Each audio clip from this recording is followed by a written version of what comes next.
بسم اللہ الرحمن الرحیم۔ السلام علیکم ورحمۃ اللہ وبرکاتہ۔ حضرت سلیمان علیہ السلام کے دور میں ایک شخص نے ایک خوبصورت پرندہ خریدا۔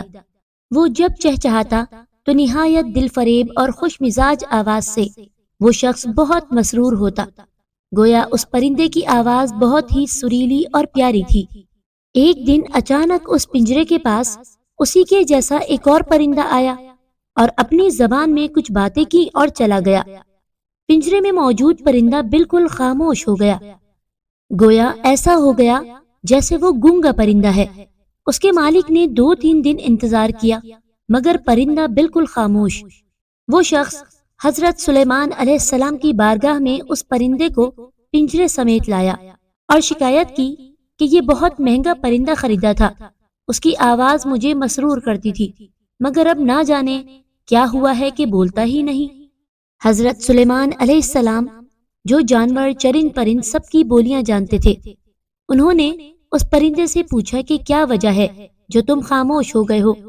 وہ پرندہ عرض گزار ہوا، اے اللہ کے برحق نبی، یہ شخص سمجھتا ہے میں خوش ہو کر چہچہاتا ہوں، مگر حقیقت یہ ہے کہ میں دیگر آزاد پرندوں کو دیکھ کر روتا ہوں کہ اے کاش کہ میں بھی آزاد ہوتا تو کتنا اچھا ہوتا، مگر یہ میری زبان ہی نہیں سمجھتا۔ یہ شخص تو یہ خیال کرتا ہے کہ جیسے میں بہت خوشی سے گنگنا رہا ہوں۔ پھر ایک دن میرا ایک ہم جنس میرے پاس آیا اور کہا کہ یہ شخص تیری زبان نہیں سمجھتا بلکہ سمجھتا ہے کہ تو بہت سریلی آواز کے ساتھ خوشی خوشی چہچہا رہا ہے۔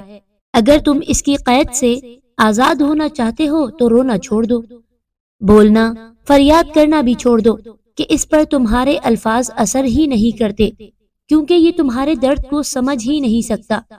بس پھر کیا تھا، میں تب سے خاموش ہو کر صبر کر رہا ہوں۔ حضرت سلیمان علیہ السلام نے اس شخص سے کہا کہ پنجرہ کھول دو اور اس کو آزاد کر دو کیونکہ اب یہ پنجرے میں کبھی نہیں بولے گا۔ اس شخص نے کہا کہ اگر اب یہ خاموش ہی رہا تو بلا وجہ میں اس کو رکھ کر کیا کروں گا، لہٰذا اس نے سلیمان علیہ السلام کے حکم کی اتباع کرتے ہوئے پنجرہ کھول دیا۔